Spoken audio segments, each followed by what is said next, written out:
langit sore itu tampak redup. Seakan menyesuaikan dengan isi hati Hanum yang sejak lama telah kehilangan warna. Ia berjalan menyusuri jalanan kota dengan gaun mini dan jaket kulit, headphone menggantung di leher. Lampu-lampu kafe menyala, menggoda langkahnya untuk singgah lagi malam ini, malam yang biasa ia isi dengan tawa palsu, dentuman musik, dan gelas-gelas penuh buih dosa. Namun jauh di dalam dirinya, ada bagian kecil yang selalu berbisik lirih. Ini bukan kamu, Hanum. Dulu, ia gadis yang manis. Suaranya sering terdengar melantunkan ayat suci bersama sang ibu di ruang tamu kecil. Dulu, ia tak pernah lupa menutup aurat, bahkan menegur teman yang bercanda kasar. Namun semuanya berubah di suatu hari yang tak pernah ingin ia kenang, hari ketika ibunya pergi untuk selamanya. Hanum masih ingat jelas. Doa yang tak pernah putus. Sujud panjang di setiap malam. Tangisan yang membasahi sajadah. Ia percaya Allah akan menyembuhkan ibunya, karena bukankah Allah Maha Penyayang? Namun nyatanya, ibunya pergi juga. Dan di saat itu, hati Hanum ikut mati. Sejak hari itu, Hanum seperti sengaja menutup semua pintu surga di hidupnya. Kerudungnya ia lepas, mukenanya ia singkirkan jauh-jauh. Sholat tak pernah lagi ia sentuh, apalagi mengaji. Ayahnya mencoba menasihati, tapi nasihat itu selalu berakhir dengan pintu kamar dibanting keras. Kalau Allah benar-benar ada, kenapa ibu yang sebaik itu harus pergi, ya? Pertanyaan itu pernah ia lontarkan dengan suara gemetar. Dan ketika ayahnya terdiam, Hanum tahu tak ada jawaban yang bisa memadamkan bara amarah di dadanya. Waktu berjalan. Hanum tumbuh jadi gadis cantik yang suka kebebasan. Dunia malam jadi sahabat barunya. Ia menari di bawah lampu-lampu neon, mencoba menenggelamkan luka dengan tawa. Namun, ada satu batas yang tak pernah ia langgar, kehormatan diri. Entah kenapa, setiap kali godaan datang, wajah ibunya selalu muncul. Jaga dirimu, nak, suara lembut itu masih terasa nyata di telinganya. Maka meski hidupnya berantakan, ia tetap menjaga satu hal, kesuciannya. Sebagai satu-satunya warisan keimanan yang masih ia genggam samar-samar. Tahun demi tahun berlalu. Hingga suatu pagi, kabar buruk datang menghantam. Perusahaan ayahnya bangkrut. Ada oknum karyawan yang menipu, menggelapkan dana, dan ayahnya harus menanggung semua akibatnya. Sejak itu, pria paruh baya itu sering tampak lemas, wajahnya pucat. Tapi Hanum terlalu sibuk dengan dunia luarnya. Ia hanya menganggap ayahnya kelelahan. Hingga suatu malam, Hanum pulang agak lebih cepat. Ia mendapati ayahnya muntah darah di kamar mandi. Dunia Hanum runtuh seketika. Beberapa hari setelahnya, dokter memvonis kanker hati stadium lanjut. Hanum terpaku di sudut ruangan rumah sakit, menatap tubuh ayahnya yang semakin kurus. Air mata menetes tanpa bisa ia tahan. Kenapa nggak bilang dari dulu, Yah? Ayahnya tersenyum lemah. Ayah nggak mau kamu khawatir. Hanum terisak. Untuk pertama kalinya setelah sekian lama, ia merasa sangat bersalah. Ia menyesal atas setiap bantahan, setiap bentakan yang pernah ia lontarkan. Sejak hari itu, Hanum berhenti keluar malam. Ia memilih menjaga ayahnya di rumah, memasak untuknya, menemaninya berbicara. Perlahan, ada rasa hangat yang ia lupakan bertahun-tahun, rasa cinta dan tenang yang dulu sering ia rasakan di rumah mereka ketika ibu masih ada. Suatu sore, ayahnya memanggil Hanum ke kamar. Wajahnya tampak serius. Hanum, ayah ingin bicara hal penting. Hanum mendekat, memegang tangan ayahnya yang dingin. Iya, Yah. Ayahnya menarik napas berat. Ayah ingin kamu menikah, nak. Ada seorang sahabat ayah, Ustadz Haris. Beliau punya anak laki-laki, namanya Ridwan. Hanum menatap ayahnya tak percaya. Ayah bercanda. Ayah serius. Ridwan itu ustadz muda, baik, santun, dan ayah percaya dia bisa menjaga kamu. Hanum mendengus, menatap ke arah lain. Menjaga? Aku nggak butuh dijaga, Yah. Ayahnya hanya tersenyum, matanya lembut. Ayah cuma ingin tenang sebelum ayah pergi. Kata-kata itu menghujam dada Hanum. Ada ketakutan baru yang muncul, kehilangan lagi. Malam itu ia menangis diam-diam di kamarnya. Antara ingin menolak dan ingin menuruti keinginan terakhir ayahnya. Ridwan bukan sosok asing bagi Hanum.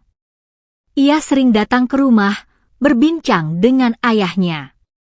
Lelaki itu berwajah teduh, sorot matanya tenang.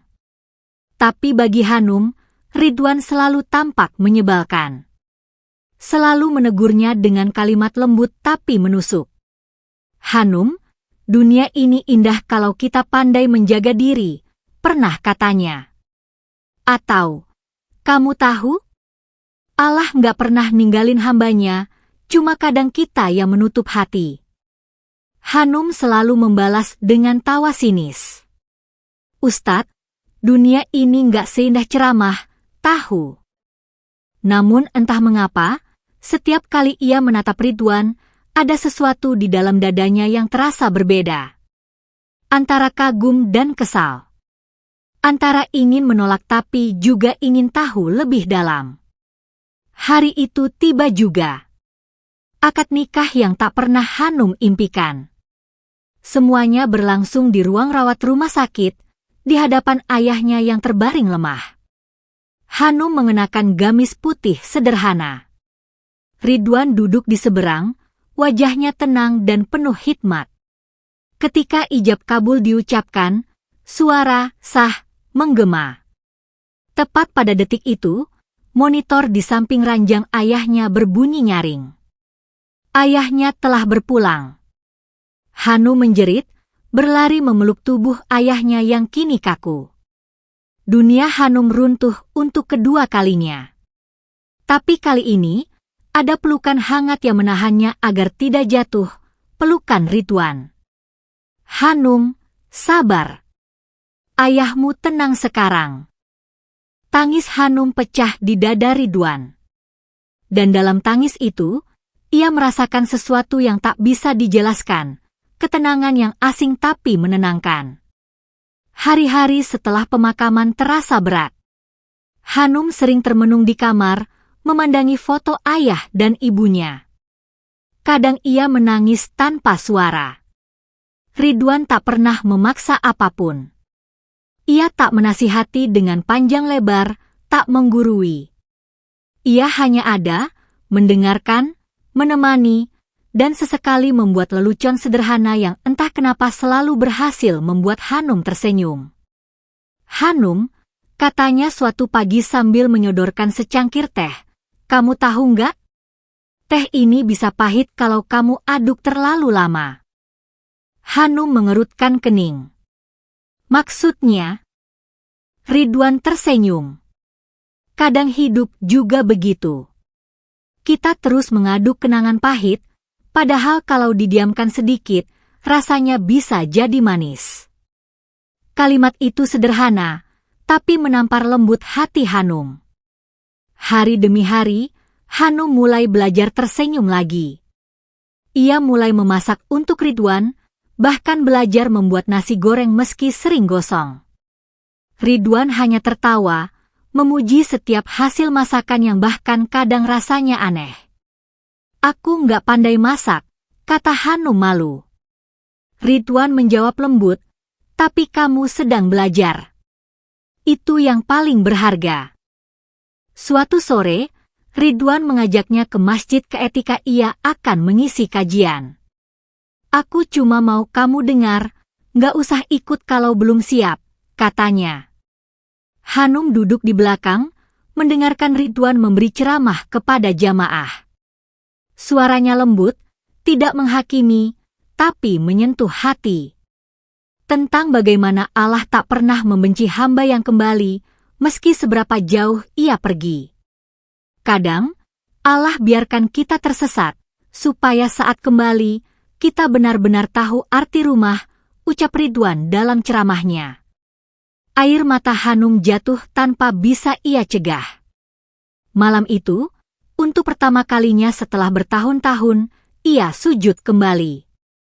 Sujud yang bergetar, penuh tangis, penuh penyesalan. Allahu, maafkan Hanum yang pernah marah pada MU. Dan entah kenapa, setelah itu, dadanya terasa ringan. Ada damai yang sudah lama ia rindukan. Sejak hari itu, Hanum mulai berubah. Ia mengenakan kerudung kembali, perlahan memperbaiki sholat, bahkan mulai membaca Al-Quran bersama Ridwan setiap malam. Mereka tertawa bersama, berbagi cerita, memasak bersama. Kadang Ridwan bercanda, kita ini kayak sahabat, ya. Hanum tersenyum. Dalam hatinya ia tahu, perasaannya pada Ridwan bukan sekadar sahabat. Namun ia tak berani mengungkapkan. Ia hanya menulis perasaannya di dalam doa. Ridwan juga tak pernah mengatakan apapun, tapi tatapan matanya selalu hangat. Setiap kali menatap Hanum, seolah ada puisi yang tak perlu diucapkan. Suatu hari, Ridwan mengajak Hanum ke Tanah Suci. Kita umroh, ya. Aku ingin mempersembahkan syukur atas nikmat yang Allah beri. Hanum terdiam lama, lalu mengangguk. Ada getar haru yang tak bisa ia sembunyikan. Di depan Ka'bah, Hanum menangis sejadi-jadinya. Ia ingat dosa-dosanya, kesombongannya, amarahnya pada Allah.